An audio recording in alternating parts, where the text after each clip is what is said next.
Booked Lil Pump for $500. People that are addicted to drugs are never the problem.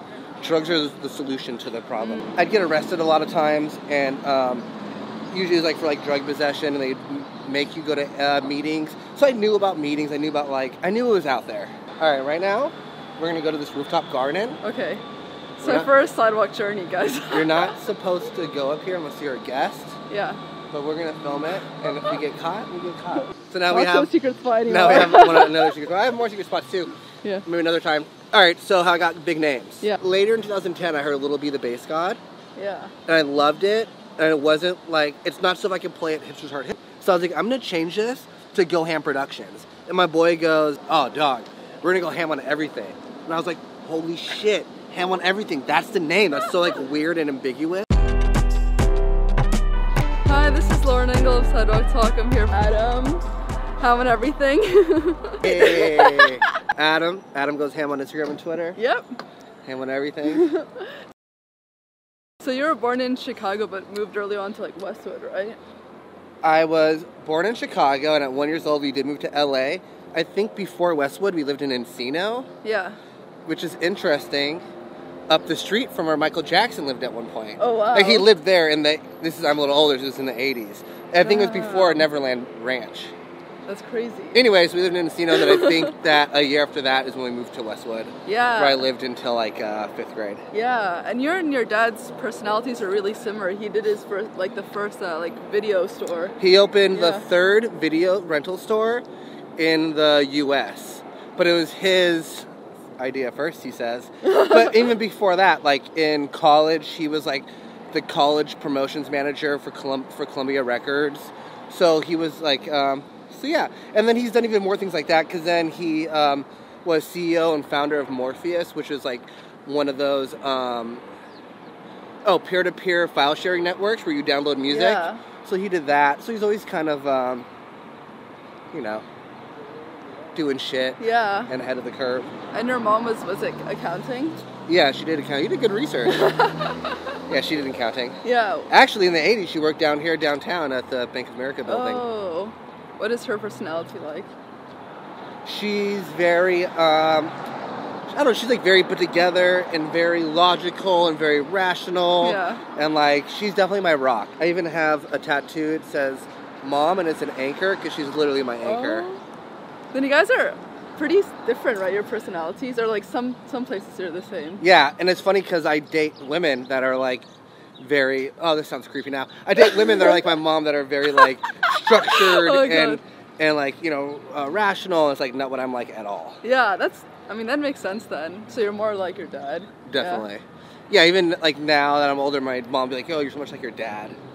Yeah. So she says it often. And you weren't really into school like growing up, were you? Not at all. Yeah. Hated school. I don't think school's for everyone. It's funny because like now I'm really into reading, and it's like I'll read these books I know like are classics, and everyone's like, "Oh, I read that in high school." It's like, yo, you read fucking awesome books in high school, and I don't even remember that at all. I didn't read any fucking books in high school. Yeah. You read The Stranger by Camus. That's like such a heavy book. I can't believe high school kids read that. And what about your personality do you think early on made you kind of more of like a drug addictive personality? So I think early on, it's funny we're talking about drug addictive as we're by Skid Row. People that are addicted to drugs are never the problem. Drugs are the solution to the problem. So even before drugs, I was like addicted to fantasy. I like live in my fantasy world. Or like I remember when I was 8 and saw Roger Rabbit, I got the Roger Rabbit costume. I'd wear that shit year round, not just Halloween. Yeah. And so like when I discovered rap music at like 9 years old, I like went into this like rap music world where I wanted to like portray that so much.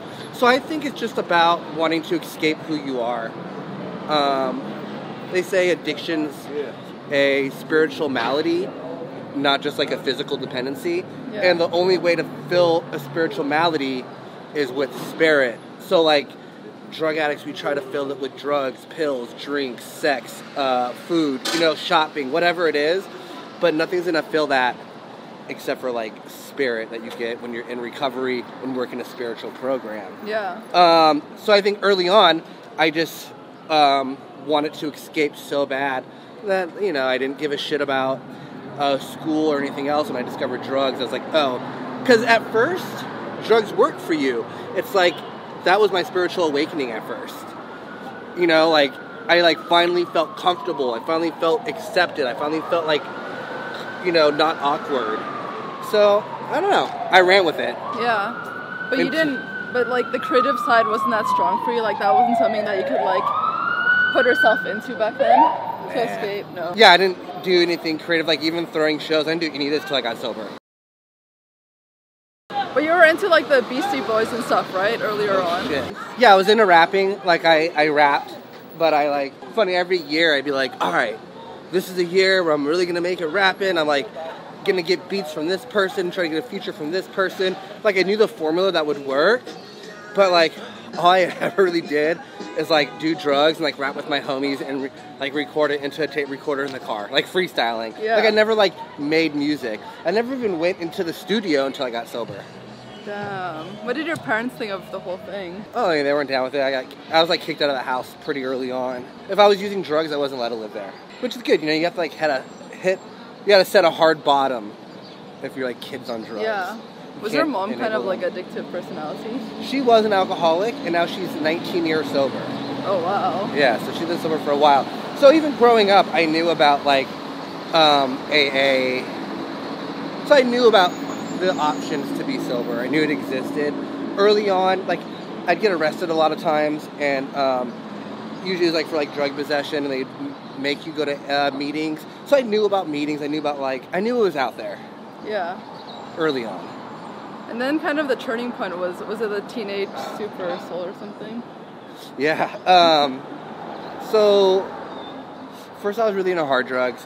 I got off the hard drugs, and then so I went to jail like 12 fucking times, and then I was completely sober, but I wasn't like doing AA or working any kind of spiritual program. I was just like not doing drugs. And then I started drinking, and I was like living with a girlfriend in Tarzana, and I started drinking like on the weekends. But every time I drank, it was like blacked out drinking. And also at the time I was reading a lot of Bukowski. Who like really this romantic alcoholic. He really romanticizes it, right? Yeah. Oh, and then we broke up, her and I. And Yeah. that's when I was like, oh, this is finally my excuse to like drink. And then it became not just drinking on the weekends. I like started drinking every day. And we lived in the valley because she was going to school out there. And then I was able to move to Silver Lake and like really live this, hipster, hopeless drunk fantasy I had in my mind. And then that year, I got a DUI on my 26th birthday. And then on my 27th birthday, I got a DUI. So I spent both those birthdays in jail. Damn. And then all within 6 months after that second DUI, I got, about 6 months after that second DUI, I got a violation for my probation, which sent me to jail. Then I got a cocaine possession charge, which sent me to jail. Then I got a weed sales charge, which sent me to jail. So that time in jail, I call my mom again, and I'm so delusional. I think sales, 180 days, LA County's packed, I get out in fucking 18 days. That didn't happen. Yeah. So I'm in jail, I call my mom, and she goes, are you ready to admit yet that you have a problem, that you're an alcoholic? And I was like, no, I'm definitely not an alcoholic. And so I came across the AA book, the blue book we call it, in jail, and I started reading it and highlighting things I did not relate to, so I could call my mom and be like, look, I'm not an alcoholic. And also while doing that, I made a list that I was going to put on my refrigerator when I got home, and if I broke this list, then I knew I might have a problem. And the list had ridiculous things like, I was like, if I stay home, only beer and wine. If I go out, only 4 whiskey gingers. I only smoke weed when I watch a comedy movie. Like stupid shit. Right, really specific. Like rules. So I'm reading the AA book, and then I come across the second chapter. It didn't take long. And I read, it was describing the different kind of drinkers. The social drinker, the problem drinker, and the alcoholic. And it said for the alcoholic, it said he is seldomly mildly intoxicated. He's always insanely drunk. And I thought, like, because even when I wasn't drinking every day, when I was just drinking on the weekends, when I was with that girl living together, I would get insanely drunk. I never, like, got mildly intoxicated. So when I read that part, I was like, shit. Yeah. I'm an alcoholic. And then I'm looking at this list that I wrote, and I was like, this list, because by this time I'm in jail like 2 months. And so the longer I sit with this list, I'm like, this list is insane. This is like, if I wasn't an alcoholic, I would need to make a fucking list like this. And then I came across, there's not a lot of good books in jail. So I come across Teenage Soup for the Teenage Soul, which is like, if you don't know, it's like all stories written by teenagers for teenagers. And there's this whole chapter on friendship. And it was like these beautiful stories of like selfless friendships. And when I'm using, I am selfish as fuck. And I literally cried in my bunk reading this, thinking about like how I want someone to be able to say this kind of stuff about me. I want to be like a selfless friend. And that's when I was like, I'm changing my life when I get out of here. Yeah. And I did. And then was the first kind of thing you threw was what, Hipsters Heart Hip Hop? Yeah, so I got out of jail, and like I'd done several years in the past, I was like, this year I'm going to make it rapping. And by this time I'm like 28 years old. So I should have already made it if I was going to make it. And part of my sentence was after 3 months in jail, I had to do 3 months in rehab. So in the rehab, I got my phone. And so I went on Facebook, which isn't even a thing at that point, I don't even know. And I'm trying to look up, I'm like hitting up dudes, and like, I was in a different hip-hop scene then. It was like very backpack, freestyle type, like, you know what I'm saying? Yeah. Like that kind of hip-hop. So I hit up people that were in that scene, because prior to going to jail, I was living in Echo Park, and I wasn't really going to as many hip-hop shows. I was going to mad, like, DIY, like, noise hipster shows. And, like, gallery spaces in Echo Park and Silver Lake. That was, like, my scene. I was, like, very hipster. Hipsters Heart Hip Hop. Anyway, so I started hitting up people that were in the rap scene to find out, like, what venues had the cool shows, where the open mics were, because I was just going to go and, like, hit up mad shows when I got out, freestyle, cypher, with, like, all the kids outside, and just, like, get myself out there. And there were no cool shows. They're all bullshit.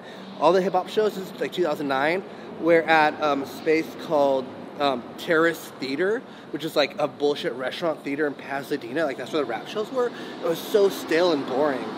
And so when I got out, I was back in Echo Park, and I went to Echo Curio, which is, like, a really cool gallery space where I'd go to all the time that had, like, really cool shows. And it was, like, you know, DIY noise shows where it was, like, you pay $5, BYOB, bring your beer in a paper bag. All, you know, they don't check IDs, it doesn't matter. There's no stage, the band's, like, playing on the floor. It's very intimate. I loved how that felt. So I went there because I knew the dude, because I've been going there for years. And I said, yo, can I throw a rap show here? And he was like, yeah, fuck it, why not? Yeah. So I didn't know anything about throwing shows. My whole idea was that I just wanted to, like, make a name for myself rapping, and the rap scene seemed so fucking stale. So I was like, I want to make it like these DIY shows that are so fun. I want it to be like an Echo Park, like, gallery space, $5, bring your own beer, like, that's, like, no stage, intimate. I wanted that same feel. And so my idea was, because at the end of those kind of shows, the DJ would play instrumentals and it would, like, open the mic up, so it become open mic. And so my idea was, instead of doing that, I'd have an Echo Park band, like a synthy band, play an improvised instrumental set at the end of the night, and we'd freestyle to that. Yeah. So it has, like, an Echo Park flair to it. And my idea was that, like, I'm going to tear up the open mic at the end of the night at my own shows that, like, I'm going to be put on. Matter of fact, maybe one of these bands might even ask me to join. Who knows? Oh my God. That's, like, where my mind was. Yeah. And so, like, through the first show, and I didn't know anything about throwing shows. I didn't know about Facebook events, which isn't a thing now, but then it was. And, like, a lot of people came. I don't know. And it became a thing right away. My shows were, like, it was so different because it had that element of, like, Echo Park hipsterdom, you know? Yeah. That, like, because those kind of hip-hop shows, all dudes, like, girls were coming. I don't know, just had a cool feeling about it. And how, it turned out being better at throwing shows than rapping, so I left the rapping behind eventually. You know? Yeah. All right, right now, we're going to go to this rooftop garden. Okay. So first sidewalk journey, guys. You're not supposed to go up here unless you're a guest. Yeah. But we're going to film it, and if we get caught, we get caught. So now we're on a sidewalk. This is sidewalk journeys now. Sidewalk journey.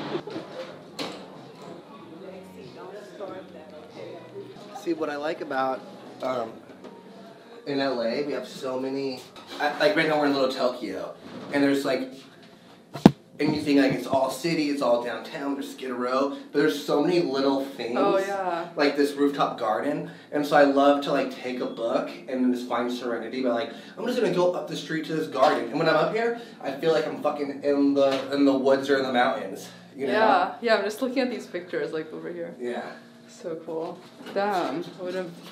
How do you find places like this? I just guess people are just telling you. Internet research.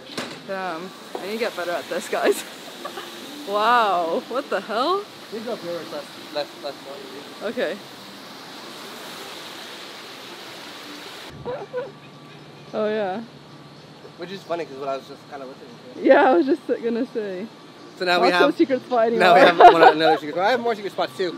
Yeah. Maybe another time. All right. So how I got big names. Yeah. So at first I was doing these Hipsters Heart Hip Hop, they're underground rap shows, and I reached out to like, I was very much into like the Shapeshifters, Freestyle Fellowship, Anacon. There was like a scene I was into. So I'd ask these dudes that probably haven't been popping for like 2 years, like play my shows. They're all down, did it for the cheap.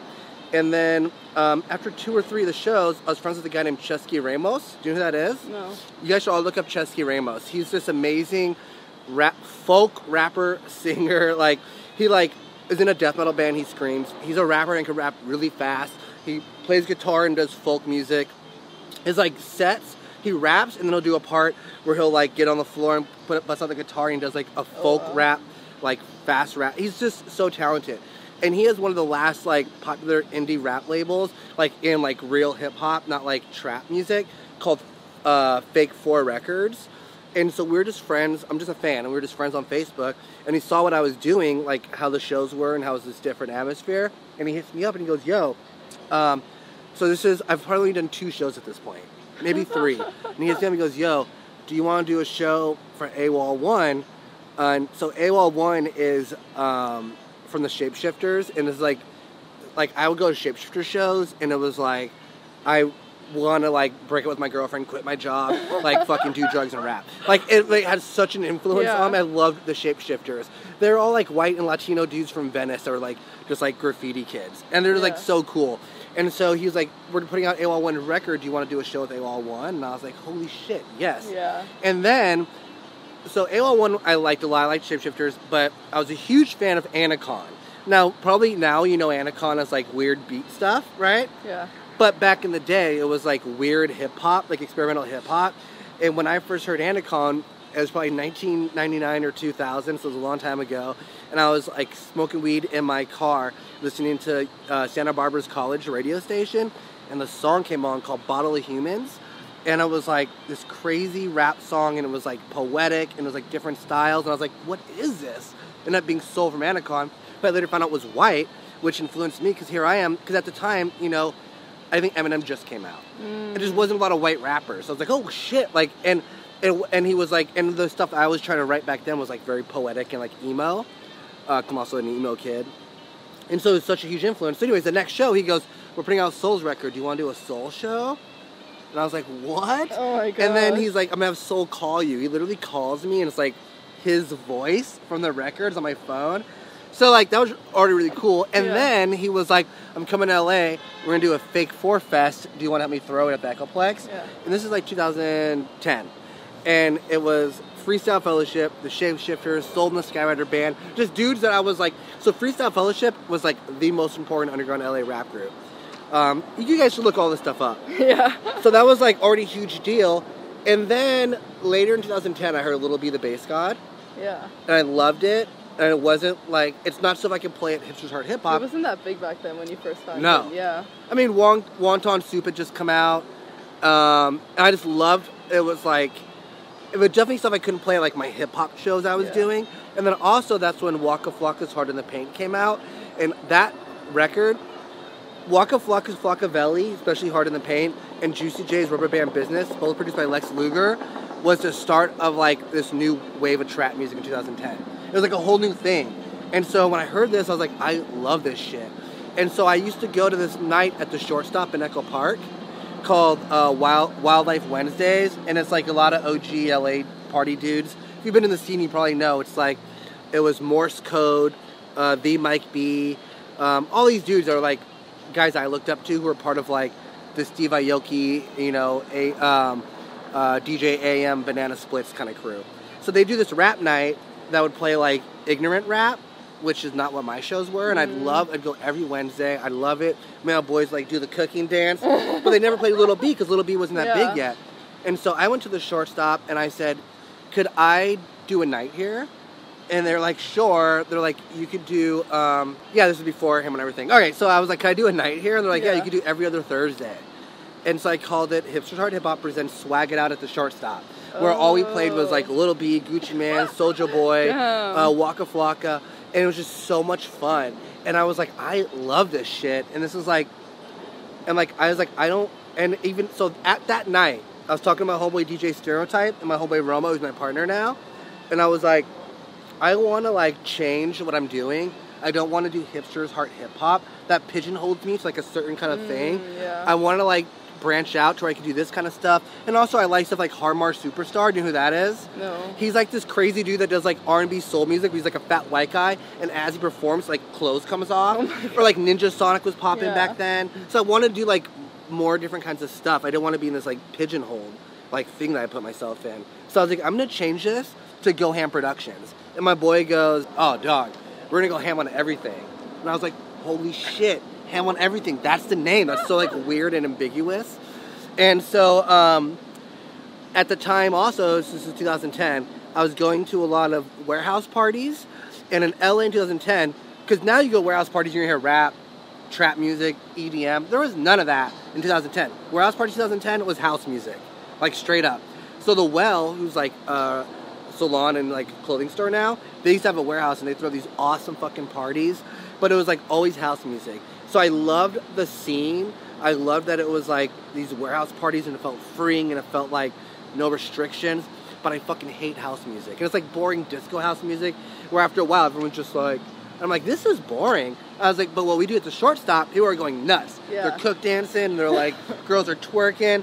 And I was like, all right, what if we throw warehouse parties where like we play what we're playing at the shortstop, but we have like some performances as well. Yeah. And so that's how Ham on Everything started. And at first it was just like, I did like dudes that were just popping in our scene. There was like CBG, Chill Black Guys, Shippy Nonstop, Speaks, who like wrote Krayshawn's Gucci Gucci. And I'd just do stuff like that, and I'd have dudes like V Mike B or Morse Code DJ. Yeah. And so the first thing I did actually is I started managing Syra. Do you know who Syra is? She was on Skrillex's record. Oh. Yo, Skrill, drop it hard. I don't know what she says. But anyways, I like ended up managing her and managing my boy Romo, who I'm partners with now. He had a group called Briefcase Scenario, and they like would wear tights and do like very sexual raps. It was like Beastie Boys meets Two Live Crew. Oh. And so I'm not like a manager. I don't want to be a manager. So part of what I wanted to do was like I knew, because Syra came from an underground rap world, but she was making music now that was more poppy. And so I just, like, my first thing I did is I would go to the Standard a lot. And the Standard downtown would have this party called Swimming with the Sharks that I, like, loved going to on Saturdays during the summer. So, like, I found out who was in charge of events at the Standard. And I just went there. I have no experience, you know? Like, no experience. I just go there. I'm, like, have a meeting with him. And so I get a meeting with the guy. I tell him I want to do this, like, show here, da-da-da. And he gives me a chance. And that's why, like, if you're watching this and you want to, like, throw events, like, I just went to the shortstop and just, like, found out who was in charge and just asked. I went to the Standard and just asked. You don't have to have, like, experience. You don't have to hit up other promoters that you're, like, a fan of to, like, put me on, because they're not going to. They're busy, you know? Mm-hmm. Like, you have to put yourself on. So I just went to the Standard and I was like, can I do a party here? And they were like, yeah, fuck it. You can. And so I did, like, I think the first one, so Briefcase Scenario, I was managing, they were, like, very sexual. So I did Ninja Sonic, who was, like, a very cool, like, hipster New York rap group, because they were in town. So it was them, Neapolitan, which was Dirt Nasty's girlfriend's group, but Dirt Nasty wrote the lyrics, so it was, like, very sexual. And it's Neapolitan because it was a black girl, a redhead, and a white girl. Oh. So it was, like, and so it was, like, this, but even at that first show, Riff Raff came, this was 2011. Riff Raff came, Lil Debbie came, V Nasty came. And at that point, these were like, because Krayshawn's Gucci Gucci video, that was like such a turning point for our scene.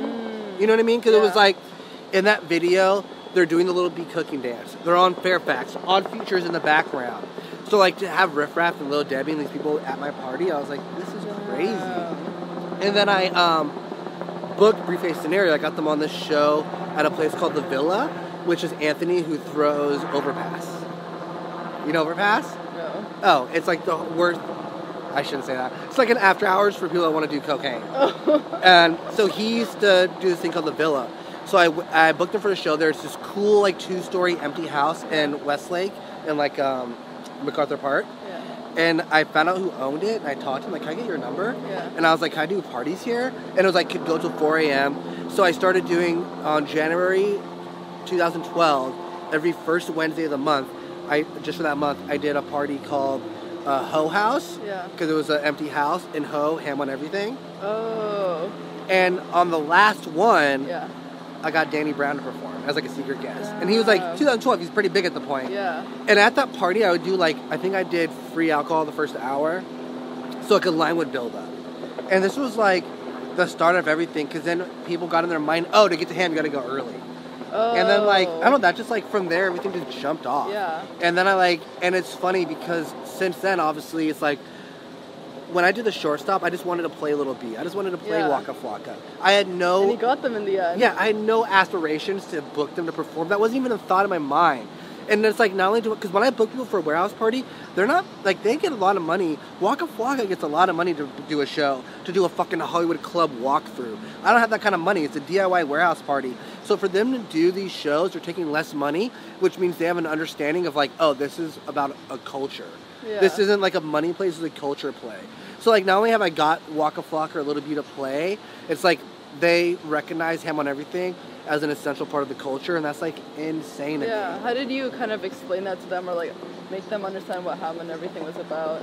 I always do pitches, but stuff like Waka Flocka came about because his manager was also managing Azizi Gibson, and so he knew about Ham through that. So usually it's like they find out about it, you know? Yeah. But I used to do like, now they all know, or I just like send links, but I used to do like this big pitch about like who had been there and like what it's about and like the scene. Because a lot of times, now they're used to warehouse shows, they didn't know, like when I had Waka perform, he had just done a real concert, 2 Hollywood club walkthroughs, and then it's like 3 in the morning. He still had energy. Oh, he's amazing. Crazy. He comes to the ham party, and he hasn't even seen the warehouse yet. He's like in the back little area, and he's like tired, and he's like, yeah, let's do this shit. And he comes out, and it's full with kids. And I didn't even announce that he was playing. It's packed with kids, and he's like, holy shit. He didn't expect that. So he performs, it's hot, he takes his shirt off, he's like covered in sweat, he's performing. He jumps behind the DJ booth and starts DJing trap music. And his bodyguards are like, let's go. And he's like, nah. He gets back on the mic, does more songs. So it's like, to them, I remember like, or when I had a Little Debbie play early on, and she would like explain to like, I had Little Debbie and V Nasty do a set together, and V Nasty's asking about a green room and this, and Debbie's like, nah, trust me, it's not like that. It's like a warehouse thing, you just like go. Because rappers like weren't used to this warehouse atmosphere. But now it's like everyone tries to do, you know, it. So I don't know how like I somehow... There was an open niche, and I just filled it, and it wasn't intentional. Yeah, but then the Lil B one, wasn't the space kind of small and like couldn't fit like the capacity? So for that, Lil B, obviously that's why I started throwing him on everything. Yeah. He was like the main inspiration. And we talked, I've been trying to book Lil B since 2011. Yeah. And this didn't happen probably till 2015 or 14. So we had talked a bunch, we knew each other, we DM'd a lot. And then Unif, who's my good friend Eric, you know, the clothing brand, he was like, let's throw a show together. And I was like, do you want to do Lil B? Because I know they have money. And I was like, I just couldn't afford Lil B. And he was like, yeah, let's do a Lil B show. And then he requested for $1 million. He wanted them to, Was it like someone to DJ, Lindsay Lohan to DJ? Yeah. Well, first he was like, hey, do you think, he's like, I want to do an app for Ham on Everything. Do you think Unif will put $1 million into it? And I was like, no. Then he's like, all right, let's get like Lindsay Lohan to DJ. And I was like, bro, you're already asking for like $15,000. Yeah. And so it finally worked out, and we're doing it at the Region. At this point, I hadn't done many shows at like actual venues. And so I think when I asked the Region to do the show, it's a free show, Lil B. I don't think they knew who Lil B was. They didn't know what Ham on Everything was. And I tried to explain, like, it's going to be crazy. The security like a sold-out show. They weren't ready. They didn't have like bike racks in line. So it was just like a mess. SWAT team came. Yeah. They were trying to like shut. And then my idea, because Earl Sweatshirt was there, who's like big at the time. Yeah. still big probably. Yeah. I was like, yo, will you go to the balcony when you like tell everyone to like be cool so it doesn't get shut down? That made everyone go insane when they saw Earl Sweatshirt. Oh yeah, of course. How do you? It was just crazy, and then like they wanted to shut it down, and they said the only way they're not gonna shut it down is if we don't let anyone else in. So it was like half full, but it was cool. It was Lil B, Trash Talk, and Whore. Yeah, and then like Wiz performed on your birthday, right? Yeah, and that was crazy too. Like, and it makes you look so cool. Like I like know Wiz. I don't know Wiz, but my boy Gabe was like doing stuff with him, and then he invited Wiz to come to the warehouse party, and this happened to be my birthday, and he like Wiz. It's so packed in this warehouse that he has to enter on the stage to get to the side where like it's more chill. But when he enters, everyone goes crazy. And his new mixtape was coming out the next day. So his DJ came up to me with a flash drive, goes, yo, do you want to play some tracks from Wiz's new mixtape? I said, all right. So I put the tracks on, and the Wiz comes on stage. Everyone goes like fucking nuts. And then I like try to pass him the mic, and he's like, nah, just let it play. And the first track plays, everyone's going so crazy. He's like, give me the mic. And then he did like a bunch of fucking songs. Yeah. And then he tweeted, the rave loves Trap Wiz. Like when he left. Yeah. Shit like that just happen. Like, just synchronicity just happens. Yeah. Like, the coolest things that happen, I don't plan. My reading place. How nice it's is so it? Nice. It is really relaxing with the music. And what do you think now of like the current, I guess, rap? Like all the Lil Pump stuff. See, I'm just now excited again. Yeah. Last year, in the beginning of the year, I lost my passion and love for doing this shit. And I didn't, like... Oh, what happened? People were even asking me, they were like, oh, do you still do ham? I just like, and you know, and like, I just, well, first at the end of 2015, well, Ghost Ship was a DIY venue in San Francisco that burned and people died. Oh. And so after that happened, I did a party the next week and the cops busted it. And I was like, it feels not safe to do these parties right now. Because if a party gets busted, then like I lose money off top. Because I like need the door money to cover costs and to make money. But then, why I really lost my passion was, so like everything like Lil Pump, Smoke Perp, all these guys, they're like huge right now. Yeah. I booked all of them. I booked Lil Pump for $500. I like did Smoke. When was this? People blew up so fast. This is literally the beginning of 2016. That's so fast. You know, now he's probably like 30 racks. Yeah. Booked him for $500. I did Smoke Perp's, not his first show in LA, his first show ever. Oh wow. You know, because I did Post Malone's first show. Yeah. You know, and so I did all these guys' first shows, and then then stuff like Day and Night Fest, Rolling Loud happens, and now it's like these underground acts. It's not underground. It's like, you know, they're trying to turn it into festival trap, pretty much, you know? Yeah. Because I think festival trap's really lame, too. I don't know, you might be into it. But I just think, like, when something gets too commercialized, because I do ham on everything, because it's always been about the underground DIY culture to me. And so at first I felt, like, pressure to, like, keep delivering. They were blowing up so quick. I was like, oh, I need to deliver. I need to, like, chase clout. Oh, this 12-year-old kid, Matt Ox, is blowing up. I need to get him first. Then it's like, wait a minute. Like, I'm not passionate about this. I don't want to fucking chase clout. I don't give a shit about clout at all. And I just, like, made me upset and made me be like, I don't, like, give a fuck anymore. Like, I don't know. I think, like, this, like, and then now there's, like, this whole new underground scene that's coming up, which to me is, like, where the space that Lil Peep was in, where it's, like, kids that are making, you know, SoundCloud rap, but the backbones of it isn't Atlanta trap music. It's alternative music and emo music. Yeah. So, you know, we have people like, you know, Lil Peep was in that space. The rest of Gothway Clique, Wicked Phase, this guy Dylan Ross. There's a guy, Little Aaron, Little Lotus, and I think there's like this whole new like thing, and it's made me excited again. Oh, and also now it's like, since the music is now having, like, coming from alternative and emo music, now I could, like, put on, because I do shows now, like the last show I had Gangsta Boo, who's, like, you know, a Memphis OG, I had her perform. Yeah. Then I had a Little Toe, who's a guy that dresses in a foot costume and raps. What? And he actually is like a hardcore kid that came from like a hardcore punk background. And then I had Girl Pusher, who's like this really dope band play. And it's like because in 2013 I tried to do a show where I had a band play and the Ham Kids like did not get it and didn't fuck with it. But now because like we're getting centered in alternative music, I can have bands play like punk bands as well as rap. And I like that it's like everything's crossbreeding into this like, it makes me more excited. So I don't want to do a Little Pump show. I don't want to do like any of that. Yeah. I want to do like this new thing. Yeah. Where were you actually when you found out about like Lil Peep and Fredo Santana passing away? Well, what's fucked up about the Lil Peep thing is that my good friend was his manager, Chase, also manages Antoine. And I was walking to go see a band called Sorority Noise play. It's like a really cool emo band. And I walk into the show and it's at the Regent. And I get a text from Chase that said, Peep died overdose. And I called him immediately and I was like, what? And he was like crying and he's like, yeah, I just got the news. I checked Twitter and no one knew he passed yet, but everyone knew he had overdosed. Oh, yeah. And so I'm at this show and every like 2 minutes I'm like updating to see if people know yet. Like, when are people going to find out? I feel like I'm sitting with this, like, heavy burden, this, like, heavy secret. Yeah. And it was, like, very, it was dark and sad. Yeah. He was, like, so talented. Yeah. He was great. Yeah.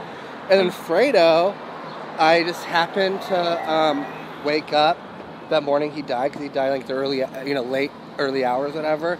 I woke up like at 4 in the morning and saw it, and I was like, shit. I started tweeting my memories of Fredo, because Fredo's someone that I have a lot of history with, where like, as far as like trap rap, you know, Fredo's a scary looking dude. He had the upside down cross, and like, I booked Fredo the first time in 2014 for like a show I did for Colt 45 with Juicy J and Lil Debbie. Fredo didn't have a manager, he didn't have a booking agent, you know? So he was like, yeah, I'm down to do it. I need half the money. Can you meet me at Benihana's? And I'm like, in Santa Monica? So I go to Benihana to meet him, and I'm kind of sussed out because, like, there's no agent, there's no manager. What if he just, like, takes half the money and dips and doesn't do the show? Oh. You know? But then I go to meet him at Benihana, and I look in his eyes, and I'm like, oh, me and my partner, Roma, we're like, he's a good dude. Yeah. You can, like, tell. Like, there's something in his eyes where you can tell he was trustworthy and just, like, a good guy. And I felt comfortable. And so he shows up to the show, does his set, and then during Juicy J's set, Chief Keef shows up, because, you know, they're cousins. Yeah. And Chief Keef is, like, such an influence in, like, the current rap scene right now.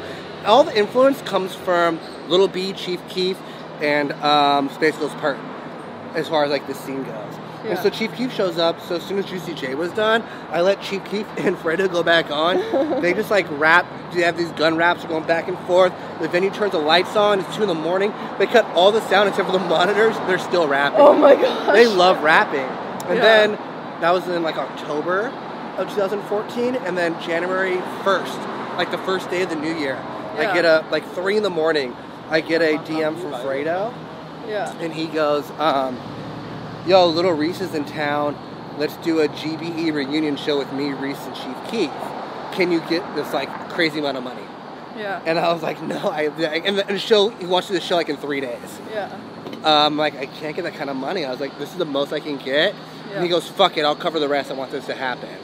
So he covered the rest to make Chief Keef and Reese do it. And we did this GBE reunion show, and it was, like, nuts. It was huge. And then I booked him just last year in April. His girlfriend was pregnant. He just got clean off drugs. Yeah. I never, like, he looked like a new man. He looked so, like, clear. His eyes looked so, he had so much clarity. Yeah. Yeah, it's sad. Yeah. Dumb. And even Lil Peep, that's someone I booked so early on, like, because my boy Nedar, who's, like, my hero to the streets, like, the underground rap A&R, he kept saying, Lil Peep, Lil Peep, Lil Peep. And it was before Crybaby came out. And I was like, yeah, I'll put him on a show because Nedar keeps saying it's, like, a good look. So I had him open. It was, like, Larry June, Thousand Band Fonny, and Lil Peep, which doesn't even make sense. And Lil Peep brought out Ghost Man and, like, other dudes to perform with him. I don't know. He just had, like, he was someone else that was, like, selfless. And, like, because every time I had him perform, he performed, like, him 3 or 4 times. He'd, like, bring his friends to perform, too. He just, like, loved his friends. And he was just, like, that kind of dude. Yeah. And it was like, and even that first time I was like, oh, this is like, he's going to be big. This is really good. So when Crybaby came out, I was doing a radio show at Dash Radio. And I heard Crybaby before it came out. And I was like, this is amazing. He like sampled Brand New. And I was like, this is insane. Like, I love, you know, Brand New. Yeah. And all this other stuff. And I was like, this is amazing. And so I did my whole radio show. We played the entire album. Then I had Lil Peep come in and we like talked to him about it. And then I remember later that year he did Nature World Night Out. And when he came out, I was like, he's a star. And this is before he blew up. But I was like, he's a star. He's like going to be a star. And he was on his way. Yeah. And like after he passed, like I knew that he had made a big impact. But he had a huge fucking impact. Yeah. There was like memorial services all over the fucking world. Russia, everywhere. Like, I didn't realize he had such an impact on people, and I think that it's a tragedy he died, but I think he probably would never expect what an impact his music had on people, and I'm sure he'd be happy about it. Yeah. What was your decision to start the ham radio? Growing up, I was just really into, like, Sway and Tech, The Wake Up Show, and there's, like, I just liked hip-hop, like how he said I discovered soul listening to college radio. I just loved radio, like hip-hop radio shows. So at first, we went to Dash Radio, and it was just like, we're going to play new hip-hop and, like, interview rappers when they come in. It was like an interview show like it is now, but, like, we had Lil Peep come in, and Fat Nick, and, you know, Wi-Fi's Funeral, Smoke Perp, Warhols, all these dudes. Right before they blew up, they just come to hang out. And then All Def Digital reached out to me, and they were like, oh, let's, like, film it and make it an interview show. And so now it's... you know, less of a radio show and more of just like an interview show. Yeah. Which is cool. And what kind of, and like the spiritual side kind of, you're doing these things with like the emo night people. Yeah. So, it's funny, I just tweeted last night that like, I have all these goals for 2018 and I broke them into 3 categories: career, personal growth, and free time. And part of my personal growth and free time is I want to like volunteer for stuff more, probably stuff that has to do with like mental illness and addiction because it's close to me. Or like last year I spoke at like an arts high school about what I do for a living, and the kids were like inspired and like came and circled me and asked me more questions afterwards, and some of them still email me. And like stuff like that gives me like such healthy and positive validation because I'm addicted to validation. So I could try to grab it from like if I try to grab it from like doing ham on everything, that's not positive validation. That's me like, that's like clout. I'm like, ooh, let me get this clout. But like that's not fulfilling the way volunteering is, or the way speaking to like an arts high school and having like affecting people that way. And so in the wake of Peep's death, I mean, we're in an opiate epidemic right now, and it's like insane. Last year, more people died from a lethal overdose than the amount of people that died in the Vietnam War. Oh, more people died last year from an opioid overdose than car crashes, than gun violence. Damn, I didn't realize that. More people died last year from the opiate epidemic than HIV/AIDS in the height of that epidemic. It's like really bad right now. And after the death, you know, I think it woke people up in our scene. And then my friend Brittany Scott hit up me and Morgan from Emo Night, because Morgan's also in recovery. So she reached out to me and Morgan and said, let's do a community nightlife meeting and like talk about the opiate epidemic. Yeah. And we did that, and like I didn't know if anybody would show up, but like 50 or so kids showed up. Oh, wow. And they were like asking questions, and it was like felt like this open dialogue. And we had an EMT do a whole presentation. This EMT who runs the organization called End Overdose, he did a whole presentation about how to tell if someone might be overdosing, what you could do as a first responder, what Narcan is, which saves lives, how to administer it, which is actually mad easy. And the big thing is we don't want to be like, don't do drugs, because do drugs if they're fun for you, you know, like that's cool. I don't do them because I had a problem with them, but if you could do it and don't have a problem, then fuck it. Right? Yeah.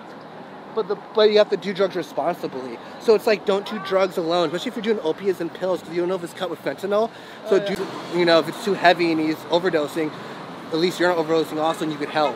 There's like things you can do to like for harm reduction. So we did the nightlife meeting. It was awesome. I think we're going to do another one in February about mental health. I think we're going to do another one in March about sexual harassment at parties. I just feel like it's such a good time to have this open format. And like I just tweeted the other day, I said, you know, so far with my goals, the only thing I focus on this month is career and money. But my primary purpose as someone that was like an addict, someone that like I lived in my car in a Denny's parking lot at one point, and like to come from that to like where I'm at now, I didn't come from that just so I could be self-serving and throw parties and make money and get a little like, you know, local celebrity or whatever. I came from that. My primary purpose is to help other people and to be a service. And so like, so I want to do more of these community meetings. I want to like, because already like people like DIY underground parties because they like the sense of community. That's why I liked it. But there's more you could do than just party together, you know? Yeah. So like these nightlife community meetings are good. I want to do other, I'm going to start organizing other things like group hikes.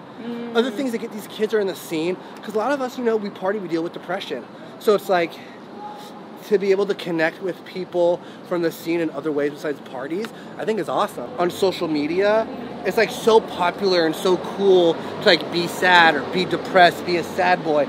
Like you see your fucking retweets right now. But it's like, that narrative needs to change. And so something I do is like, I am vulnerable on Twitter and Instagram. I do like my self-care Sunday, and I do these Instagram stories where I'm going on a walk in a garden alone, or I'm doing this or doing that, and I'm like just talking about self-care. And I'm getting all these kids DMing me like, this is so inspirational, thank you, da-da-da, you know? Oh, yeah. So it's all about changing the narrative and making like self-care cool. Because yeah, we're sad and we're depressed, but like, it's not cool to just be sad and depressed. It's cool to like get help. And self-care is actually really tight. Yeah. And it doesn't have to, and self-care doesn't have to be like this big grand gesture. Like I go on Sundays to the farmer's market to buy flowers for my kitchen. That's self-care, and that makes me feel good. Like it could be something so simple. And if like you're stressed out, to take a walk. Yeah. It's like, you know. And that ties into my last question. What do you want to be remembered for? I want to be remembered for being of service. And like a big thing, like you're not, I'm in AA. You're not supposed to promote AA because it's attraction, not promotion. But a big thing in AA, we say the primary purpose of an alcoholic is to stay sober and to help other alcoholics. And that's like my primary purpose. And it's like, maybe I'm not as involved in AA and like sponsoring other addicts as I could be. But something I think about is that I could be someone's only experience they have that day with a sober person. So if I'm a good influence, because I have a youth following, so if I'm a good influence to the youth, if I'm showing them like I could be sober and still be in the scene, or that self-care is cool, like I just want to be, if I'm the only experience they have of a sober person that day, I want it to be like a positive experience, and that's what I want to be known for. Yeah, I love that. Thank you so much. Totally, that was awesome. Bye. Bye.